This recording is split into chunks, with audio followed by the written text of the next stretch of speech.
On est ravis de vous retrouver sur LNH TV pour ce nouveau match donc de Lidl Star League avec une espèce de derby francilien de ceux qui marquent cette saison. La team Yaba, la Yellow and Black Army de Tremblay reçoit le Paris Saint-Germain. Choc des extrêmes dans cette affiche ce mercredi soir. Évidemment pour le suspense, on espère qu'il y aura match le plus longtemps possible. Les coups d'envoi donnés par les Tremblaysiens en noir et jaune. Évidemment la Yellow and Black Army de Tremblay.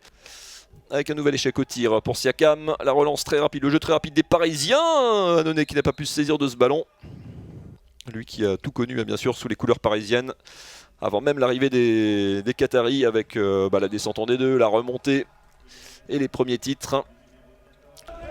Avec Olson, avec Siakam, avec Sebetic. Siakam qui trouve avec un petit peu de réussite le chemin défilé pour égaliser une deuxième fois. Avec Ferran Solé face à Patrice Annonay. Et c'est l'Espagnol qui gagne ce premier duel, son deuxième duel contre le gardien parisien. Et la relance et le jeu rapide des Parisiens qui essayent de se mettre en place. Avec Rémilly, avec Ferran Solé à l'aile, démarqué. Et 4 sur 4 pour Ferran Solé, impérial dans ce début de match.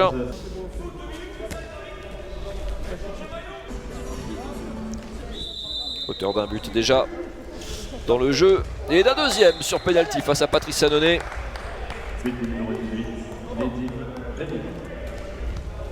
Petit peu arrêté face à la muraille parisienne et le bloc en deux temps.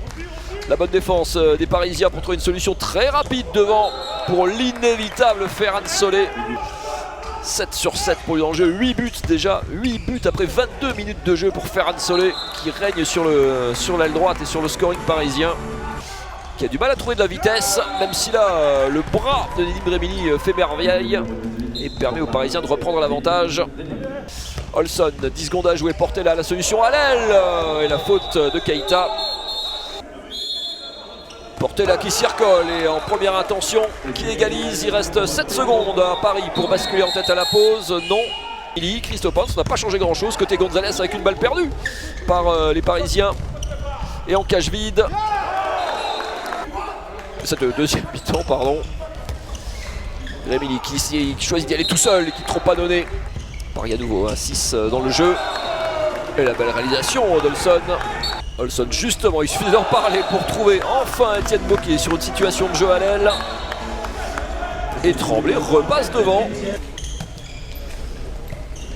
Peu d'indiscipline aussi qui met à chaque fois les Parisiens en difficulté. Et voilà une solution à l'aile. Oh la jolie solution, bien joué.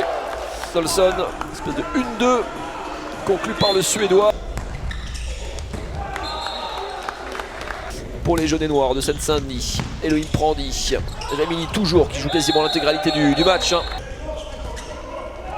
Butorac avec Rios, la bonne sortie de Karabatic, mais il y va quand même le Cubain. L'équipe de Seine-Saint-Denis aura montré beaucoup de bonnes choses. Rémilly qui s'arrache. Retrouver Nedim Rémilly qui aura touché un nombre de ballons assez dingue. Et qui va prendre ses responsabilités. Toujours Rémi, il me semble qu'il aura joué les 60 minutes. C'est incroyable, Christophe quasiment aussi. Elohim Prandi qui sort de sa boîte au meilleur moment. La Yellow and Black Army, Olson qui a feinté la passe, qui va y aller avec Siakam. Ah, et joli ça.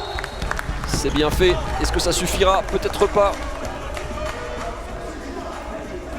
Différence entre la 20e, la 30e, la 40e ou la 60e minute. Et la solution est la même que tout à l'heure, c'est Elohim Prandi, souvent d'un seul but bien sûr, mais mené par cette équipe de Tremblay, lanterne rouge du championnat. Et le petit ballon joliment volleyé par Michal Kopko, qui s'est arraché au nez à la barre de la défense. À l'incroyable exploit de faire tomber le colosse parisien. Et c'est la fin de cette rencontre, 33-30. Tremblay y a cru, Tremblay n'est pas passé si loin, Tremblay a même été devant.